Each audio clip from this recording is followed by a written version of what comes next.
Welcome to Pathway. We're so glad you're with us today. If you're new here, we'd love to get to know you. We invite you to fill out a digital Connect card on the PCC at Home app or pccfw.tv, or text the word Connect to Pathway text number. To all of you who have continued to give support financially during this time, we want to say thank you. We're so grateful, and we want you to know that from online worship to Pathway groups to community outreach, your generosity has made ministry possible. If you'd like to give, there are several ways you can do that. There are give buttons on our website at pccfw.tv and on the PCC at Home mobile app. You can also text the word give to our text number, or you can mail a check to the PCC office. For all the latest COVID-related updates, be sure to visit our website. Just click the red banner at the top of the page to view new announcements and find quick links for Kid City Online, content for students, adults, and more. You can also access all of this through the COVID link on the PCC at Home app. As always, our services will continue to air at pccfw.tv, so if your health is vulnerable, we hope you'll continue to be part of our online community. Thanks again for choosing to show up here. Oh, we look to the sun, set our eyes on our Savior, see the image of love, sing His praises forever. Oh, we look to the sun, yeah. Oh, we look to the sun.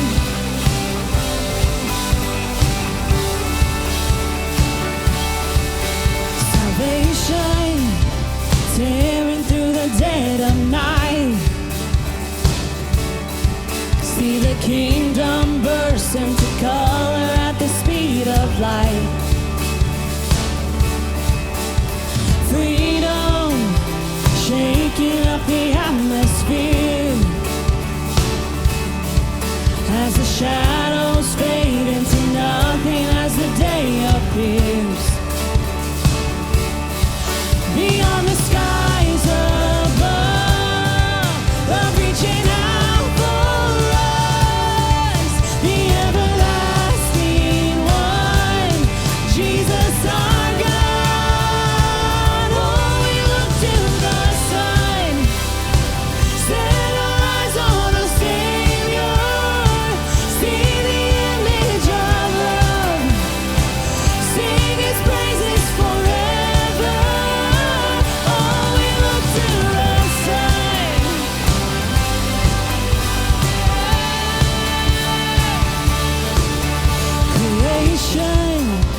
Waking up to kingdom come.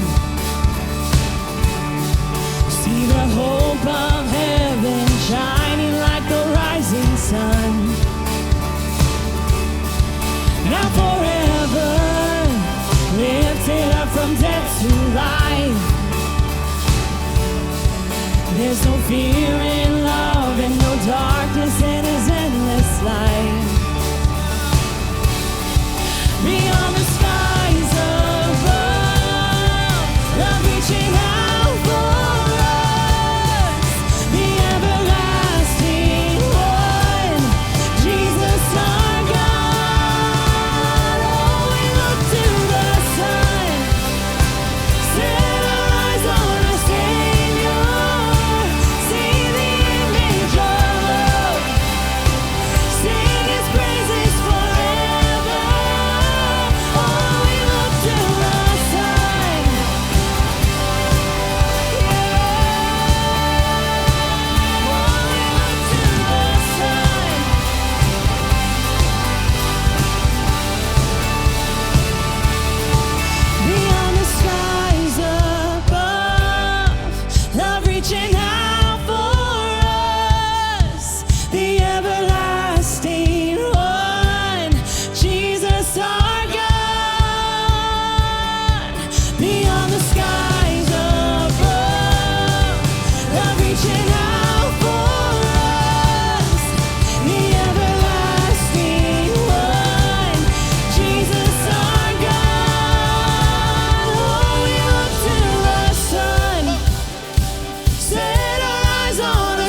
the darkness, I called your name. Into darkness, your mercy came. You called me out, lifted me up. How great is your love? You bore my weakness, you took my shame, buried my burdens in fields of grace. You called me out, lifted me up. How great is your love? From the heights of heaven, you stepped down to earth. Innocent perfection, you gave your life for us, and we are amazed. Yes, we stand in awe.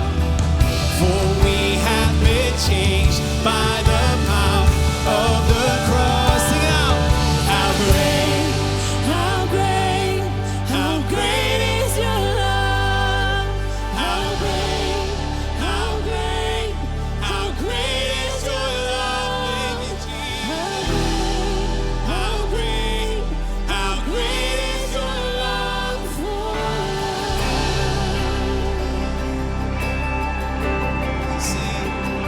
And in your kindness, you made me whole. In your presence, where I belong, you call me out, lifted me up. How great is your love? From the heights of heaven, you stepped down to earth. Innocent perfection, gave your life for us, and we are amazed.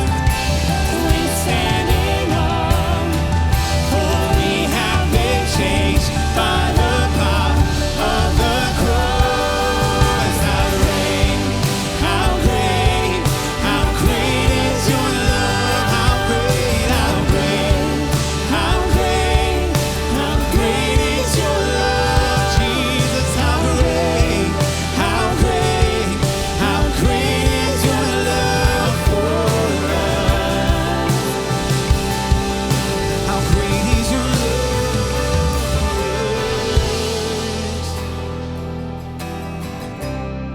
Oh, there's none like you, Jesus. No one like our God. Sing this together. And there has never been, there will never be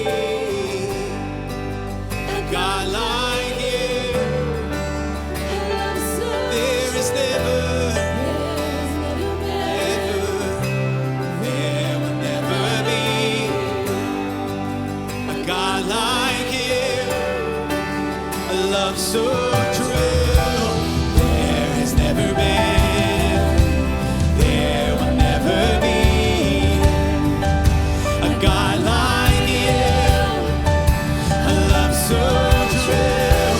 There has never been, there will never be a God like you. A love so true. How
I love you, Lord. Oh, your mercy never fails me. All my days I've been held in your hands.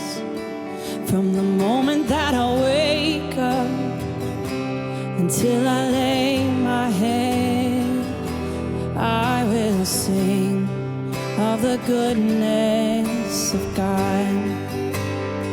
Sing it out. In all my life you have been faithful. In all my life you have been so, so good. With every breath that I am able, oh, I will sing of the goodness of God. I love your voice.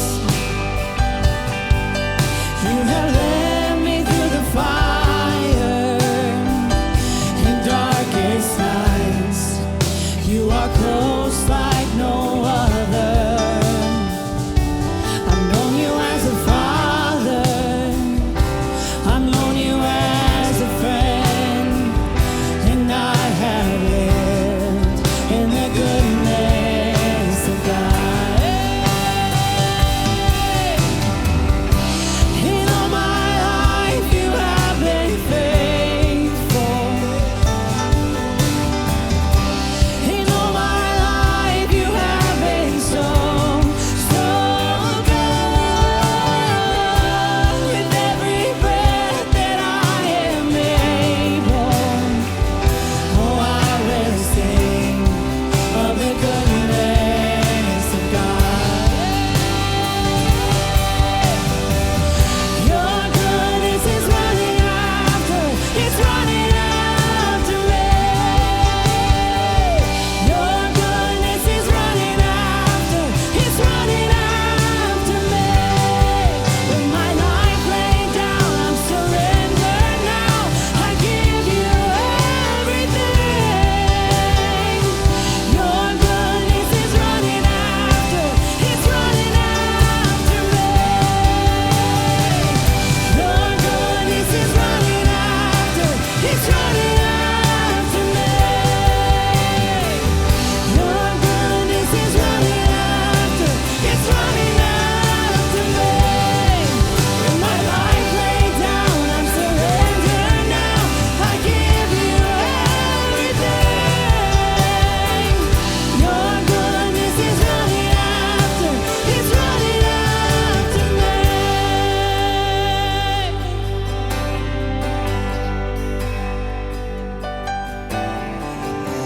In all my life you have been faithful. In all my life you have been so, so good. With every breath that I am able, oh, I will sing of the goodness of God.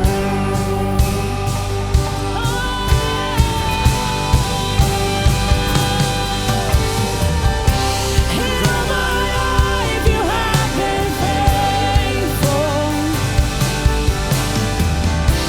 In all my life you have been so, so good. With every breath that I am able, oh, I will sing of the goodness of God. Oh, I will sing of the goodness of God.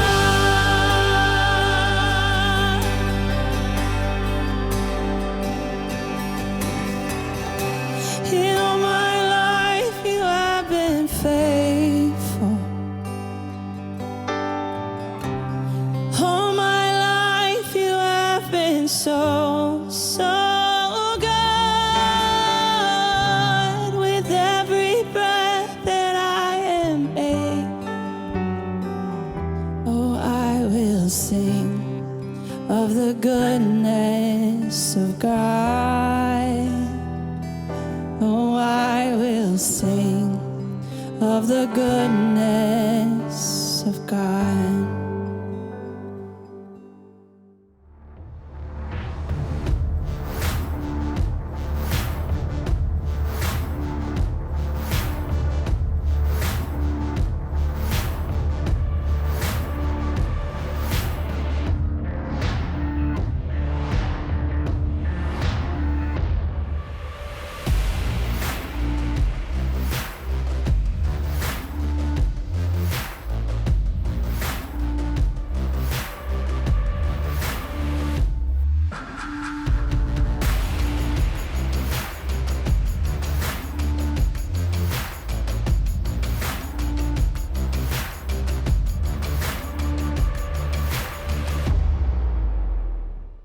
All right, good morning, everybody. Good to see all of you. Excited to be with you as always. All of you here in the room, all of you tuned in online, all of you joining us upstairs in the venue as well. And I'm pretty sure Ron just said I could talk as long as I want to this morning. So hope you're ready for that. So anyways, excited to be able to share with you as always. If you have a Bible with you today, I want to invite you to turn it with me to the book of John, chapter 21. And as Ron just mentioned, as you just saw, we're going to continue this series together. We've been walking through from graves into gardens, looking at these post-resurrection experiences that people had with Jesus. And we're going to be looking at one in particular today in John 21, verses 1 to 14. I'm going to read that for you in just a moment. But before we do, I want to just kind of get our heads in the right space with that, try to connect with where the characters in the story found themselves on this occasion. And to do that, I want you to think with me for a moment about some of the situations in your own life where maybe something unexpected happened. And things didn't play out the way that you thought that they would, and something kind of took a twist or a turn. It caught you off guard. It threw you for a loop. It disoriented you in some way, made you maybe have to step back and catch your breath and try to kind of get your head around things. What's happening here, and what does this mean for me, and what should I do next? And I think if we think about that for a moment, we have a variety of different things that can begin to come to our minds, right? Maybe something with work, and maybe a challenging season at work, or maybe you lost your job, or you're looking for a job, or maybe you lost a loved one, or maybe you experienced something unexpected, some kind of unexpected situation in a relationship in your life with your spouse or with your kids or with other family members or friends, or maybe it was a time that you didn't make the team or the wrong party won the election, or as we all found ourselves facing the last couple of years, kind of navigating a global pandemic and walking into the unexpected twists and turns of that, or maybe something with your health, mentally or physically, or maybe just the world in general, right? Those moments in our lives when it feels like the world is on fire, that things are just spinning out of control. Again, as we think about some of these moments and situations in our lives, I think we realize we can all relate to that. We have those situations. We can relate sometimes to the confusion that it can often create for us. And I have you think about that as we get started today, because this is really where those first followers, those earliest friends of Jesus found themselves on this occasion in John 21. They had been walking with Jesus. They have been getting to know him and kind of slowly but surely beginning to understand who Jesus was and what he was up to, and started to imagine how this was all going to fit together and connect some of the dots, and even starting to kind of play out in their minds what role they might play in what Jesus was doing. And things seemed to be going so well. There was momentum building, and then all of a sudden, things took a turn, right? All of a sudden, Jesus is arrested. And he's tried, and he's convicted, and he's condemned to death on the cross. And then even as he hung on the cross, while maybe his disciples were hoping that somehow in a twist or a turn that would have surprised everyone else, maybe Jesus would miraculously come down off the cross and surprise the Roman Empire and finally overturn it and set the people of Israel free. And yet Jesus, he did just the opposite. As he hung on the cross, as we read in the scriptures, Jesus, he breathed his last breath. And he died there. And as if that wasn't enough of a surprise and enough of a twist or a turn for them, a few days later, something even more unexpected happened for them, right? As we read in the scriptures that Jesus then miraculously, supernaturally rose again from the dead. And while they were excited about that, and while I'm sure they were overwhelmed by that in a lot of good ways, I think if they were sitting here with us today, they would say, yeah, it was great that he rose from the dead, but it was kind of a lot. It's kind of a lot to get our heads around and just wrap our arms around. There's a lot going on there that we didn't really see coming. And not only for the fact that he died and then rose again, but even for his disciples, most of which had abandoned him on the cross. And one in particular, Peter, who had denied that he even knew Jesus in one of his weakest and worst moments. And so while there was all kinds of excitement and some good momentum in that way, there was also, I think if they were sitting here with us today, they would probably say to us, yeah, it was great, all that was happening, but to be honest, just a bit confusing. What did it all mean? Where was it heading? What does this mean for us? And that's where we kind of pick up in the story as we look in John 21 today. I want to read for you verses 1 to 14. Again, you can follow along in your own Bible if you have one with you, or you can listen along and follow along up here on the screen as I read this. But here's what John, one of Jesus' closest disciples and friends, what he recorded for us, what happened this day in John 21, verses 1 to 14. He says, afterward, Jesus appeared again to his disciples by the Sea of Galilee. It happened this way: Simon Peter, Thomas, also known as Didymus, Nathanael from Cana in Galilee, the sons of Zebedee, who we know as James and John, and 2 other disciples were together. Simon Peter told them, I'm going to go out to fish. And they said, well, we'll go with you. And so they went out, got into the boat, but that night they caught nothing. It says, early in the morning, Jesus stood on the shore, but the disciples didn't realize that it was Jesus. He called out to them, friends, haven't you any fish? No, they answered, and he said, well, try throwing your net on the right side of the boat, and you'll find some there. And when they did, they were unable to haul in the net because of the large number of fish. It says, then the disciple whom Jesus loved, this is John who's writing this for us, said to Peter, it's the Lord. And as soon as Simon Peter heard him say, it's the Lord, he wrapped his outer garment around him, for he had taken it off. He jumped into the water and swam to the shore. The other disciples followed in the boat behind him, towing the net full of fish, for they were not far from shore, about 100 yards. And when they landed, they saw a fire of burning coals there with fish on it and some bread. Jesus said to them, bring some of the fish you've caught. So Simon Peter climbed back into the boat, dragged the net ashore. It was full of large fish, 153, but even with so many, the net was not torn. Jesus said to them, come and have breakfast. And none of the disciples dared ask him, who are you? They knew it was the Lord. Jesus came and took the bread and gave it to them, and he did the same with the fish. And then it says, this was now the 3rd time Jesus appeared to his disciples after he was raised from the dead. It's an incredible story. Again, one of these post-resurrection experiences that Jesus kind of appears to his followers after he had been raised from the dead. And as I pointed out for you a moment ago, at this point in their kind of story and their journey, the disciples, these early followers, they were still a bit rattled, still a bit confused. And so Peter and some of his companions, who most of them prior to their kind of walk with Jesus had been professional fishermen, they decided they were going to go do what they did best. In their confusion, they were going to go out and go fishing. And so they did. And yet, even though they were professional fishermen and spent all night out in the boat, when we read through the story, we see there that in the morning they had caught how many fish? Not a single one, right? And so you can imagine just kind of the tension building, the frustration, the discouragement, almost like adding insult to injury in this moment. And then it's in that moment they haven't caught a single fish throughout the night. And then this character, we know it's Jesus, but they didn't know it was him yet. He calls out to them from the shore. He says, friends, where are your fish? And I don't know about you, but if it's me in that moment and I'm tired and I'm a little cranky and I'm frustrated and confused about my life already, I'm someone who I don't realize who it is over on the shore asking me where all my fish are, I'm not sure my response is going to be super warm and friendly.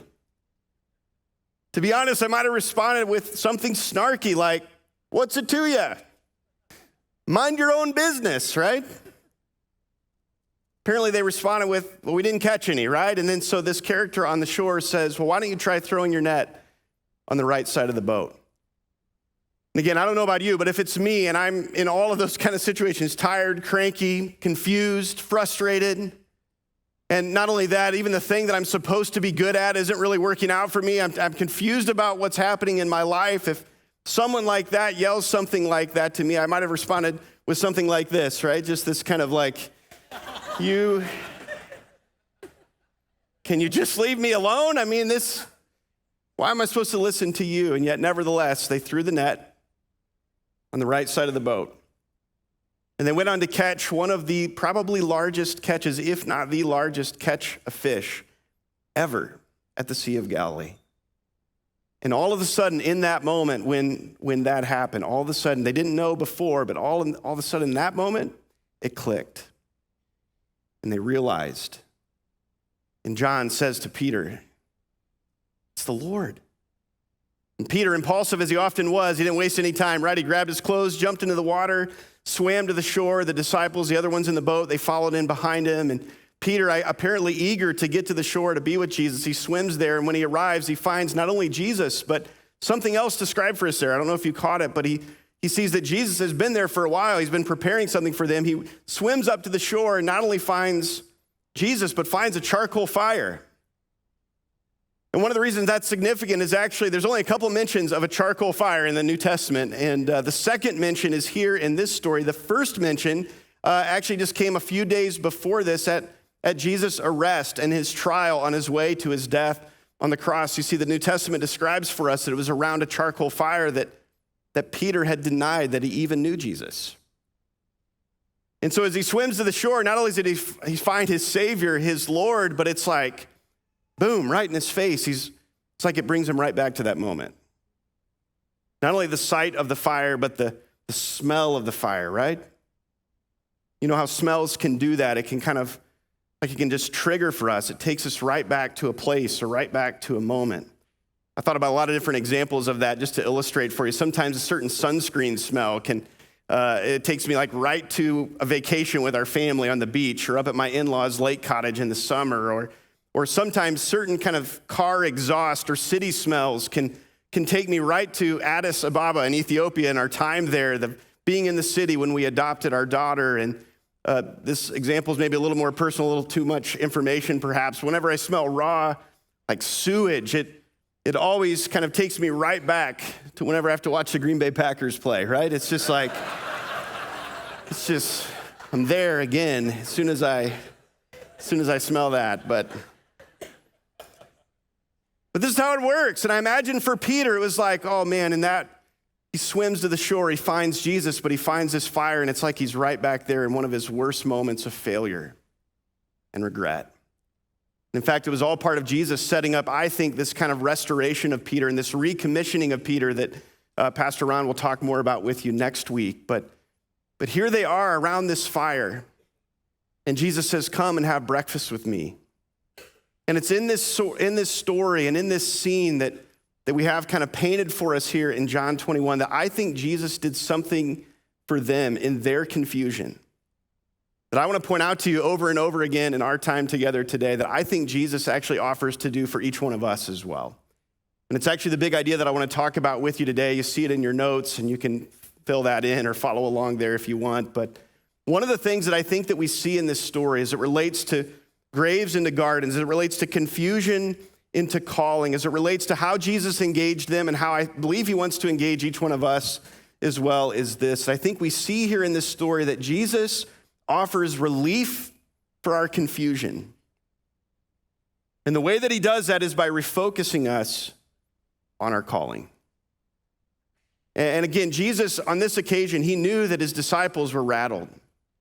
He knew they were discouraged. He knew they were confused. They were a bit disoriented. They weren't sure exactly all that was happening or why it was happening or what it meant for them or what they should do next. And I think Jesus offered some relief for that confusion, and the way he did it, again, as we'll point out to you, is by refocusing them on their calling, the relationship with him that he invited them into, and the mission with him that he invited them into as well. And I think the same relief that he offered to them in their confusion, he offers to each one of us in our moments and situations and seasons of confusion as well. And there's a few ways that I think Jesus does this, that he offers this to us, that we see in the story that I want to walk you through over the next few minutes. And the first thing with that I want to point out for you then that we see here in the story is this, that Jesus begins to offer this relief in our confusion, refocusing us on our calling by, first of all, meeting us where we're at. I don't know if you noticed that or if that resonated with you as we read through the story and we reflect on that together, but it's one of the things I love most about Jesus in this story. I mean, here again, Peter and the disciples, they're discouraged, they're confused, they're frustrated, they're not sure what to do next, and so they kind of resort to their thing, right? The thing that they know, the thing that they often turn to that hopefully can offer them a little bit of relief or help them make sense of things, the thing that they can run to kind of get their minds around things or maybe even just clear their mind a bit. The thing they knew best, which was fishing, as we talked about in the story. And I think one of the things that we can think about as we think about how they responded in this is that ours may not be fishing, but even in our own lives, we kind of all do that as well, don't we? We all have our thing we resort to in our moments of confusion. For some of us, not always necessarily a bad thing or an unhealthy thing. Maybe it's a hobby, maybe an interest, something you go do that kind of helps you clear your mind or get your mind around things or distracts you in some way. For others of us, sometimes it is an unhealthy thing or a harmful thing. For some of us, maybe in our moments of confusion, we kind of resort to an addiction or some other way that we try to self-medicate ourselves. Or for some of us, maybe something like stress eating, right? It's like the world's on fire, things are spinning out of control, and I need a row of Oreos as soon as possible, right? To just try to kind of find some relief in my confusion. For some of us, it's things like maybe our favorite talk radio show or our favorite news channel. And it's like we run to those things to try to make sense of the world, to make sense of our confusion, the things that we're uncertain about. And we all have, whatever it is, we all kind of have our thing that we run to or resort to. Some of it not necessarily bad, some of it sometimes it can be bad for us. And yet one of the things that I love about Jesus here is this, that even when we do that Jesus doesn't look at us, kind of throw his hands up in the air and say, you know what, that's fine. If that's the route you want to go, good luck with that. I hope it works out for you. You're kind of on your own now. But instead, what we see here in the story is that even when we do that, Jesus graciously and compassionately, he meets us where we're at, and he joins us there. And not only that, then the second thing that I think we see in the story that he does to begin to offer relief in our confusion is not only meeting us where we're at, but then inviting us to come be with him, right? He calls out to us. He invites us to join him around the fire, to come and to have breakfast, to do what Peter did when he realized it was the Lord, to jump into the water and to swim to the shore in order to be with Jesus. And I think he does the same for us, not only meeting us where we're at, but inviting us to come be with him. And if we'll respond in the way that the disciples did, then I think he'll lead us into the third thing that we see in the story that I want to point out for you, which is this. Then he reminds us of the basics. I don't know if you notice this in the story, but this story in John 21 of this miraculous catch of fish, it's actually kind of a callback to another story that happened several years earlier. At the beginning of Jesus' ministry, at the beginning of their relationship, the disciples with Jesus, it was another very similar in the details story of another miraculous catch of fish. It was these professional fishermen out for a night of fishing, haven't caught much. Along comes Jesus, tells them where to try. They don't believe him. They do it anyways. Boom, miraculous catch of fish. And in some ways, Jesus uses this moment, not only meeting them where they're at, inviting them to him, but then reminding them of the basics that he first introduced to them back then. It was this callback to something they experienced before. I don't know how familiar you are with that idea of a callback. Comedians actually use this all the time. If you notice good comedians, they'll tell a story or a joke kind of in one part of their set, and then later on, almost out of nowhere, they'll call back to that. They'll kind of visit that particular joke or story in the context of another joke or story later in their set. It's a way of kind of breeding this familiarity. It's a way of almost like an inside joke of reminding the audience of something that they experienced before. And in essence, that's what Jesus was doing with the disciples on this occasion. It's almost as if he knew in their confusion, one of the things that they needed is to be reminded of when they first believed, of when they first came to understand who Jesus was and what he was doing and what he wanted to do for them in their life, but also what he wanted to do through them in the lives of people around them. It was a call back to that. And not only the story itself, but even some of the dynamics of the story were reminders of the basics for these disciples of Jesus. One of the first, most foundational, fundamental basics I think he reminds them of in this story is just this idea that Jesus is Lord. In the story of the miraculous catch of fish, it's a reminder for them that Jesus is king over it all. He's sovereign over all creation. It all belongs to him. It was made by him. It all listens to and responds to him. And in fact, we were created to submit and surrender our lives into that and under his lordship as well. Not only that, but also another basic that I think we see in the story that he reminded them of that I think he'd remind us of as well is just this idea that not only is he Lord, but he's on a mission to rescue and restore. And he reminded them of this through this metaphor that he often used with them over and over again, one that was so familiar to them because they were professional fishermen. It was the metaphor of fishing for people like they would fish for fish. And it's a reminder that he's Lord, but he's on this mission to rescue and restore, to take back everything that's been lost to put the pieces back together. Again, not only does he remind them of that, though he also reminds them in the context of this story that while he's Lord and he's on a mission to rescue and restore, he doesn't actually need their help. He invites them to catch all these fish and bring them to shore, but when they come to the shore, what do they find? That Jesus, he already caught some. He wasn't waiting for them or dependent on them. Jesus was capable of doing whatever he needed to do or wanted to do on his own, but graciously and compassionately, he invited them to play a part, and he also reminded them that it wasn't going to be their effectiveness in joining him on mission in the world wasn't going to be because of their gifts and expertise and their great knowledge and abilities. They tried all night long. But rather their effectiveness would come based on the ways in which they learned to listen to Jesus and be obedient to him, to throw their net on whatever side of the boat that he told them. See, he reminded them of these basics. He brought them back to when they first believed, to who he was and what he was doing and what he had done for them and what he wanted to do through them. And then that led to the fourth thing that I think we see in the story, which is this: as he reminded them of those basics, he then kind of refocused them again on their mission with him. And I think he offers to do the same with us. It's almost as if Jesus, in this moment, in this story, he gathered them around the fire.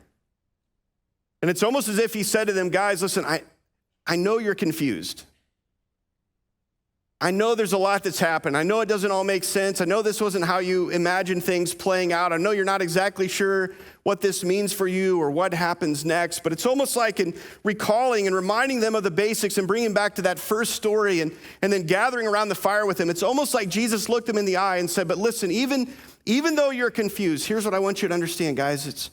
It's still me. It's the same Jesus that you first came to know way back then.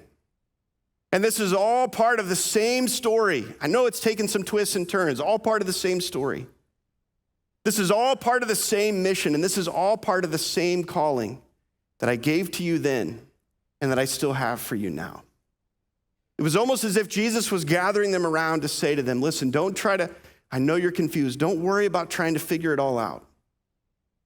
You just remind yourself of the basics and refocus your life again on your mission with me, on the calling that I gave you and the ways that I rescued you, but also the ways that I've sent you out to be a part of my rescuing and restoring work in the world.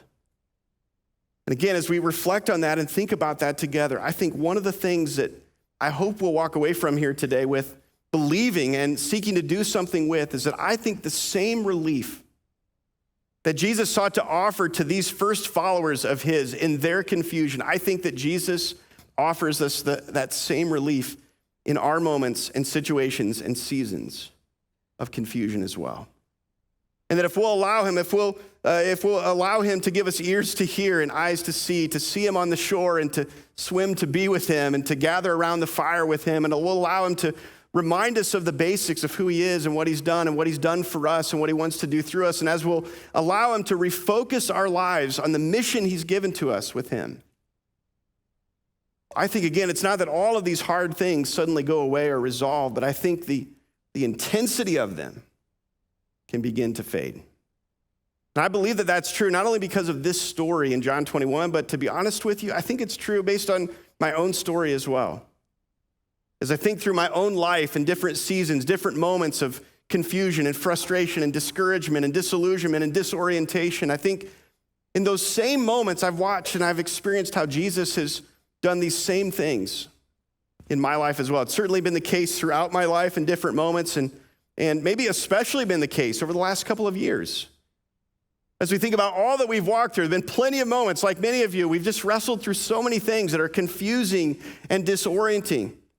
I know for me, there have been moments of just wrestling with and being confused by things that I was facing physically, with my health physically, and things that I was facing mentally, with my health mentally, and even things that I was facing relationally through disagreement and division with people around me. And even when we think about what it means for us in the context of spiritually and what it means for us to be the church, it's been confusing to wrestle with. What does it mean for us to be the church in our day and our changing culture? What does it mean for someone like me to be a pastor in this setting and in this season as well? And as I've wrestled through those things, just like many of you, I can tell you without hesitation, without any shred of doubt in my mind, That as I've allowed Jesus to do exactly what we read about in this story, as I've recognized the ways that he's been with me right where I'm at, he's met me where I'm at and invited me to be with him, as he's kind of brought me back and taught me again the simple practices of joining him around the fire, of abiding in him, of practicing regular times of prayer and fasting and time in the scriptures, letting him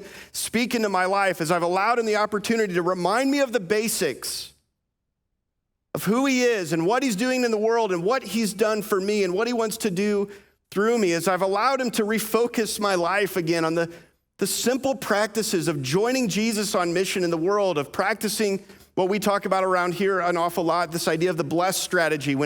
As I've allowed Jesus to refocus my life just on beginning with prayer and praying for people around me in my neighborhood and my networks of relationship and listening to them and eating with them and serving the needs that I discover as I do all of that, and then having opportunities to share the good news of Jesus with them, as I've gotten back to the basics of just making disciples, gathering small groups of people, planting the good news of Jesus in the places of lostness around me, and helping other followers of Jesus to go and do the same. And the simplicity of that and the basics of that, as I've responded to Jesus meeting me where I'm at and inviting me to him and joining him on mission and refocusing my life around that again. Again, it's not that everything hard or everything challenging all of a sudden gets resolved or goes away.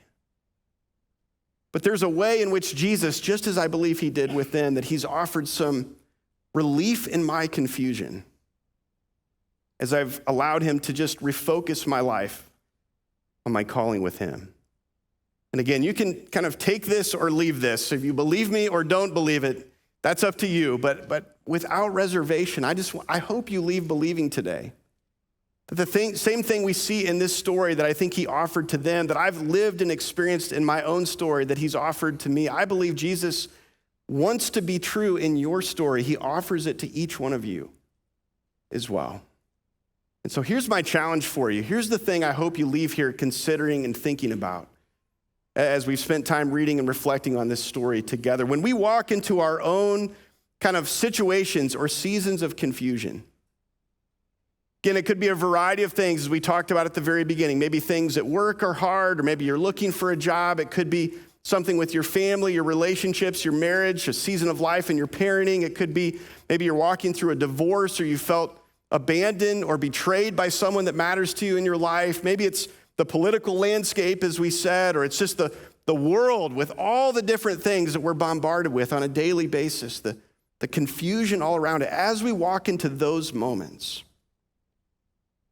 maybe instead of us just resorting to our thing, whatever that is that we often run to find some relief in our confusion, perhaps we can learn from the story and maybe find ourselves kind of choosing or committing to some of these things instead that we see there, that maybe we would first look and listen for Jesus. We'd ask him to give us ears to hear and eyes to see as he calls out to us, that not only that we would not only see him and recognize him on the beach, so to speak, but then we would do whatever it takes to go be with him. Like Peter in the story, that we would jump into the water and swim to him, that we would fight and contend for our time with Jesus so that he can speak into our lives and remind us of the basics and take us back to when we first believed or when we first understood, that we'd be reminded of who he is and what he's doing and what he's done for us and what he wants to do through us. And then not only that we would commit to join him on mission wherever he sends us. That like the disciples, we wouldn't just try to join him in our own effort, our own abilities, our own understanding, but we'd simply say to Jesus, where do you want us to throw the net? To whom have you sent us, Jesus? In what context have you placed us with our neighbors or in our networks of relationship, that we can simply join you on mission there and practice the simple rhythms of the blessed strategy, praying for people and listening and eating and serving and sharing the good news of Jesus. And then not only that, committing to share and celebrate with others. One of the things, this last part here, that I think we see in the story that's easy to overlook, I want you to imagine for a moment, imagine the disciples as they gathered around that fire that morning after they hauled in that large kind of net full of these 153 large fish. Imagine their excitement. Imagine their enthusiasm. Imagine as they kind of haul that up on the shore and they look at that, and you just imagine them pointing to that and saying, did you see what Jesus did? He did it again. Remember when he did that? He's still doing it. In fact, in some ways, I think it's a picture of what the church looks like at our best. Yes, we gather to comfort and encourage each other, to help each other navigate the hard things we walk through in life, but I think also a significant part of why we should gather like we do in a space like this, like we do in our life groups and our other group environments, is not only to come and to receive and to gain something for ourselves, but actually, I think at our best, we come, we learn how to listen and look for Jesus, how to join him on mission, how to spend time with him, so that when we gather together again, we come almost like these disciples with our nets full of fish, and we can point to it and say, can you believe what Jesus has done? As we've been obedient to him, as we've heard his voice, as we've thrown the net wherever he tells us to throw it, can you look at what Jesus is doing? And we share that and we celebrate that together. And again, I think if we commit to these kinds of things that we see in the story, it won't make everything hard disappear. But I'd be willing to bet for you that Jesus, in the midst of that, just as he did with them, as I've seen him do in my own life, that he can offer us some relief in our confusion as we allow him to wrap our lives around him and what he's doing and the calling that he's given to you and to me, to all of us again. And for any of you that are here, and maybe if you're a follower of Jesus, I think he offers that to you, but if you're here today and you're not yet a follower of Jesus, I want you to understand something as well, that it may not be a reminder of the basics for you. It may be an introduction for the very first time. It may not be a refocus on your mission with him or your calling with him. It may be kind of an initiation for the very first time with him, but even if you've never bent your knee to Jesus, even if you've never put your trust in him or come to know who he is, I think Jesus offers the same invitation to you. And I think in the same way, he promises to meet you right where you're at and to invite you to come and be with him. And if you'll respond to him in that, I think he'll do the same for you that we've been talking about this morning. He'll reveal to you who he is and what he's doing and what he wants to do in your life and also what he wants to do through your life, and will offer you some incredible relief in your own confusion as you allow him to focus your life on the calling he has for you as well. As we wrap up our time together these next few minutes, we want to do something today. I think it's so important for us to read from the scriptures as we've done and to reflect on what we're reading as we've tried to do over the last few minutes as well. But I think it's also important for us that we don't just rush out and hurry out and forget what we've talked about, but that we actually allow Jesus to lead each one of us. He meets us where we're at, as we said, and I believe there's specific things he has for each one of us that he wants to lead us into as we not only read and reflect, but look for ways to respond to what we've talked about today. And so over the next few minutes, our team's going to lead us in a song. They're going to play this over us, and it's a great song that reminds us that as the waves and the winds of life toss us and turn us and confuse us at times, our prayer can be, just as we'll sing about in the song, that Jesus would simply take us back to him as our first love, to him as the one who's on a mission in the world and invites us into that, to the one who is rescued and is seeking to restore us, but is also sending us out to be a part of that work in the world as well. And so as they play this over, I want to encourage you just to reflect on those words, but I want to encourage you to quiet your heart before the Lord and just to ask God, what is it you're seeking to say to me today? And then I want to encourage you to just jot down in your notes whatever it is he brings to your mind or brings to your heart with that. And then maybe take it one step further and write something we call an I will statement around here. It's a way that we can commit to respond in some way to what Jesus is teaching us today, what he's saying to each one of us individually, and what he's inviting each one of us as individuals to do. And so I want to give you some space to do that, encourage you to take advantage of that. And they're going to lead us through about half the song, that I'm going to come and just kind of pray us through that reflection as well. And then they'll finish the song up for us, and I'll dismiss us in a few minutes. So I'm going to give you some space to reflect on that as they lead us.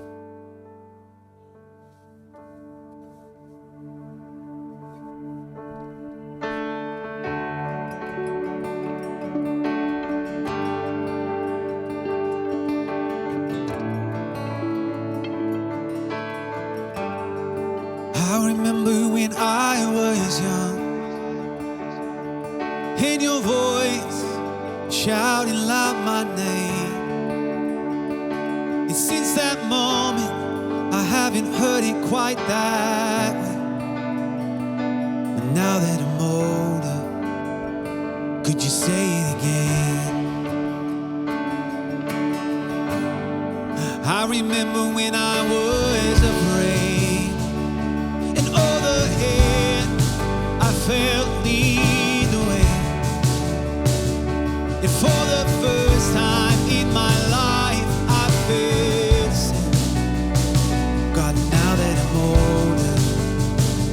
Would you leave me again?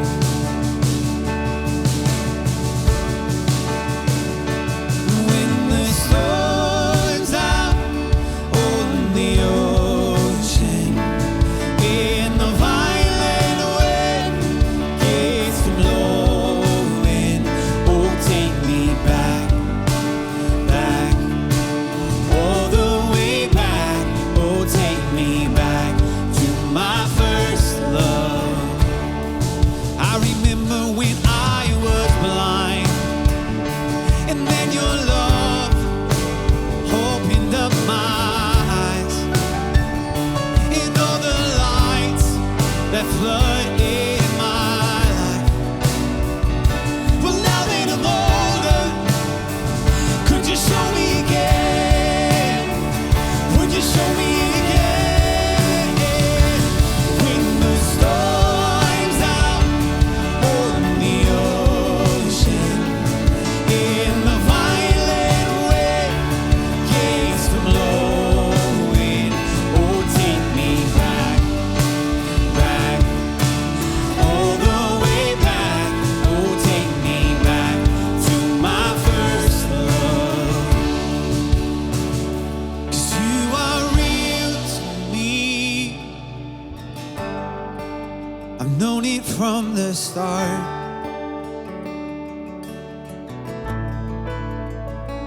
And there's no space between the heavens and my heart.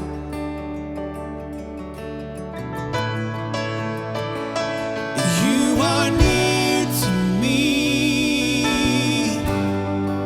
I've never been too far.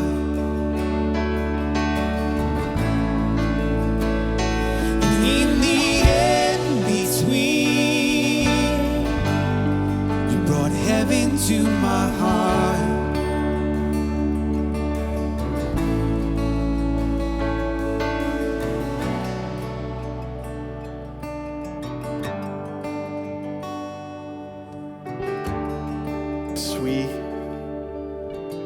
We don't want to rush from this moment. Jesus, we didn't come here today to hear from me. We came to hear from you.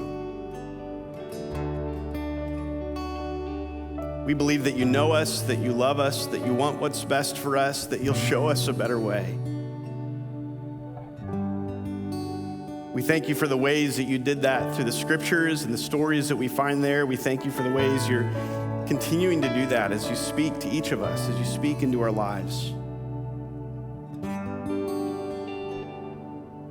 And so, Jesus, before we rush from this moment, we just pray, whatever it is that we need to do as we hear from you and seek to respond to you, Lord, would you just make that clear to each one of us?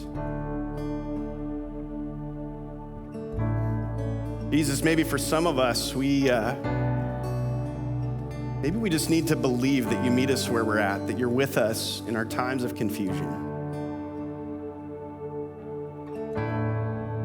Jesus, maybe for some of us, we need to recognize that just as you did with your first disciples, you invite us to come be with you. Maybe we need ears to hear and eyes to see, to recognize you on the shore, to recognize your invitation, coming to be with you. Jesus, maybe for some of us, we know that you're there, that you're inviting us to us, but maybe we've just allowed ourselves to be too distracted and too consumed with the things of life, the things of our own kind of selfish desires. And maybe for some of us, we just need to swim to the shore and sit around the fire with you. Jesus, maybe for some of us, we need to be reminded of the basics. We need to come back again to who you are and what you're doing in the world, what you've done for us, what you want to do through us. Jesus, maybe for some of us, we know you've invited us to join you on mission wherever we find ourselves. And yet that too, we're too distracted, where our lives are too consumed by other things to join you in that. Jesus, maybe for some of us, we've been trying to join you on mission, but we've just been doing that all in our own strength and abilities, and expertise. Maybe you're inviting some of us just to acknowledge that and to choose instead to say, where do you want us to throw our nets, Lord?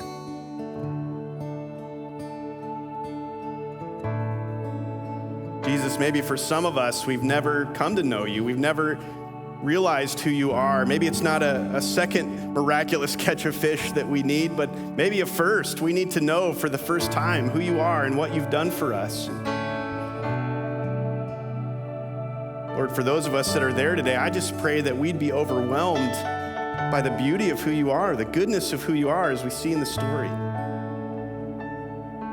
And that we'd take the step of responding to your invitation and joining you and allowing you to reveal yourself to us, to show us more of who you are.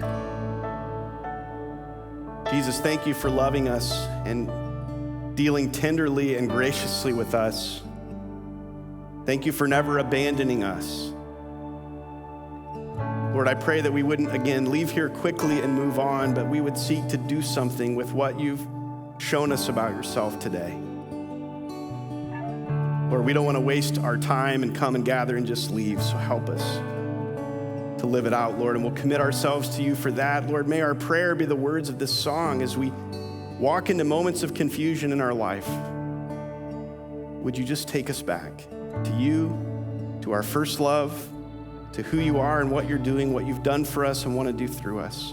Refocus us again and again on our calling to you, Lord, and on the mission that you've given to us to join you in the world. We love you, we praise you, we thank you. We pray all this in your great name, the name of Jesus. And everybody said, amen. Would you stand with us as we sing this last little bit?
And everyone said, amen.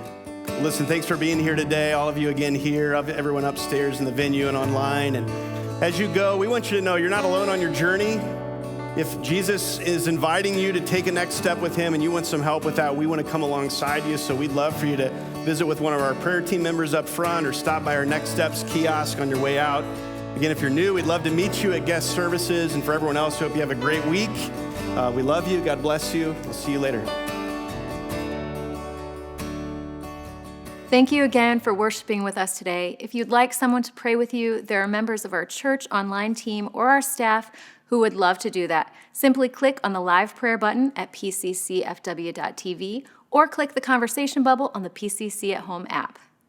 We encourage you to continue your worship through giving. Just click the Give button on the web or the app or text the word GIVE.